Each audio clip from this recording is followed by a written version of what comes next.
विद्यार्थियों नमस्कार। दीपावली अवकाश के बाद एक बार पुनः आपका ऑनलाइन कक्षाओं में और वीडियो में स्वागत है।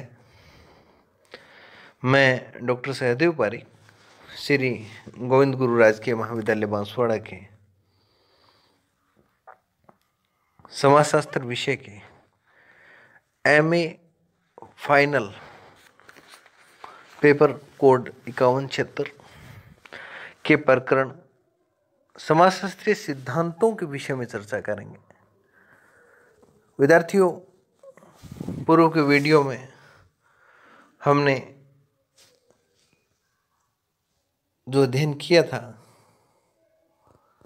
MN श्रीनिवासन के विषय में या जिनके भी सिद्धांतों की हमने बात की थी, यानी कि मेरा कहने का मतलब ये कि अब हमें आज के वीडियो में सिद्धांतों के बारे में समझना चाहेंगे कि समाजशास्त्रीय सिद्धांत है क्या।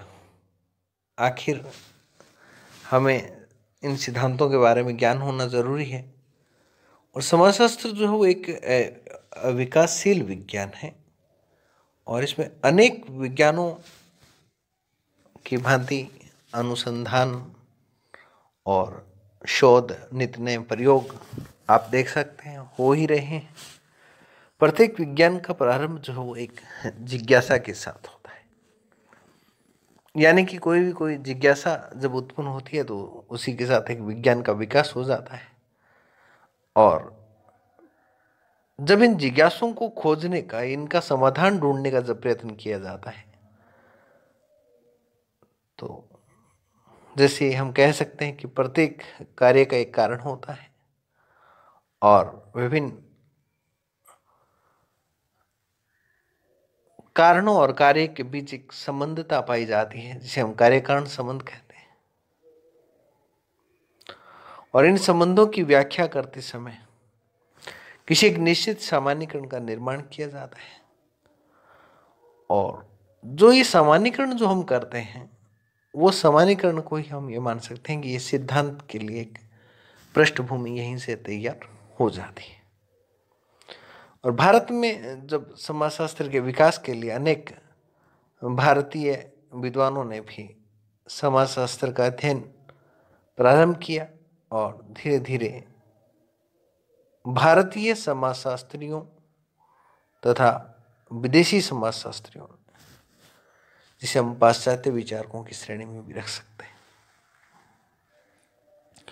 ने भारतीय समाज और सामाजिक व्यवस्था का अध्ययन करना प्रारंभ किया और उसी के आधार पर भारतीय समाज शास्त्र से संबंधित और सैद्धांतिक कोटियों का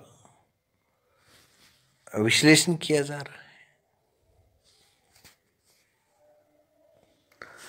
परंतु इन सारी प्रक्रियाओं को समझने के लिए हमें जो जरूरी है वो है समाजशास्त्रीय सिद्धांतों की जानकारी हो।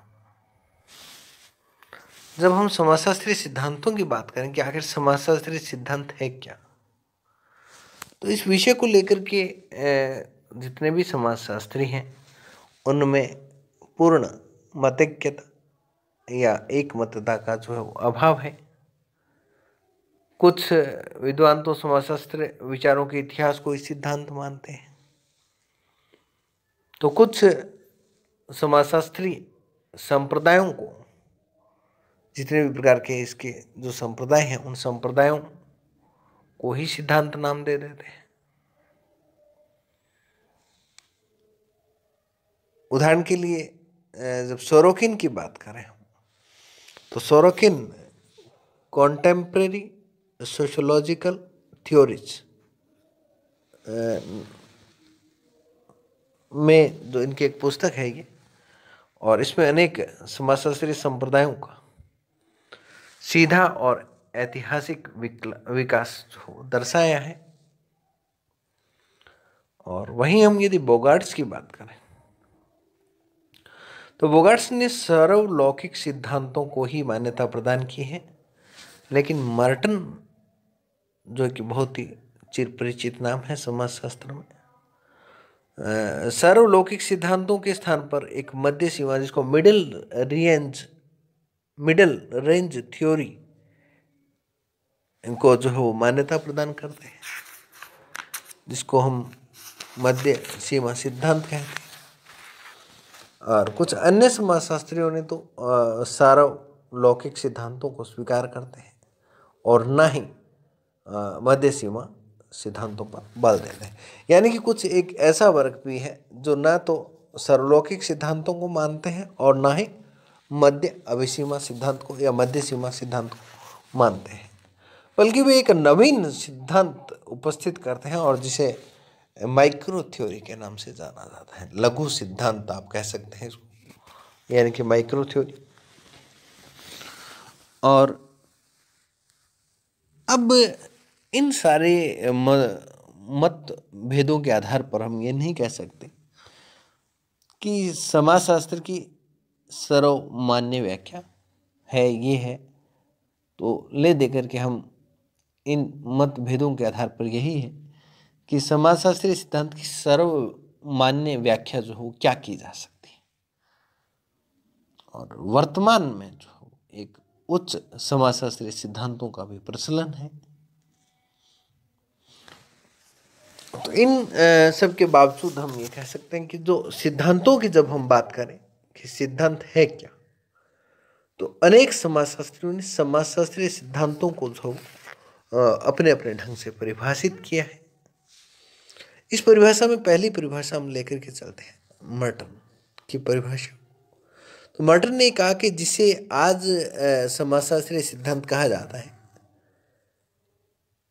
तो उसके अंतर्गत हम उन सभी आंकड़ों के प्रति सामान्य उन्मेष तथा उन सूचक या निर्देशक प्रकार की परिवर्तन की गणना की जाती है, जिन पर विचार करने की आवश्यकता किसी न किसी प्रकार पड़ती है। और इसके अंतर्गत स्पष्ट तथा विशिष्ट चरों या परिवर्तनों के बीच में संबंधों की जांच योग्य विवरणों की गणना नहीं की जाती है। ये हमारे मर्टन की परिभाषा जो हो सिद्धांत को, समाजशास्त्रीय सिद्धांत को परिभाषित करते हुए दी गई। दूसरी परिभाषा जो है फेयरचाइल्ड ने लिखा कि अनुभवात्मक तथ्यों पर आधारित, यानी कि एक्सपीरियंस बेस्ड जो फैक्टर्स हैं, अनुभवात्मक जो तथ्य हैं, वह समानीकरण और जो विश्वसनीय हो और जिनके द्वारा सामाजिक घटनाओं की व्याख्या की जा सके, यानी कि जो सामाजिक घटनाओं को ठीक ढंग से बयां कर सके, व्याख्या कर सके, और वही क्या कहलाते हैं, समाजशास्त्रीय सिद्धांत कहलाते हैं। तो इन सारे विवरण के आधार पर हम ये कह सकते हैं कि एक तर्कमूलक यथार्थ का विवरण जो वो सिद्धांत कहलाता है। तर्कमूलक यथार्थ यानी कि वास्तविक स्थिति या वस्तु स्थिति का जो विवरण है वही सिद्धांत कहलाता है। और यथार्थ का विवरण जब सिद्धांत के रूप में प्रस्तुत किया जाता है तो वह विवरण कैसा हो जाता है, तार्किक हो जाता है, लॉजिकली वो क्लियर हो जाता है। यद्यपि सामान्य रूप से यह माना जाता है कि सार्वलौकिक सिद्धांत को ही अच्छा माना जाता है, लेकिन अनेक समाजशास्त्री मध्य सीमा सिद्धांत, जिसको मिडल रेंज थ्योरी बोलते हैं, और लघु सिद्धांत, जिसको हमने माइक्रो थ्योरी कहा है, को भी महत्वपूर्ण मानते हैं। और आगामी वीडियो तक के लिए धन्यवाद।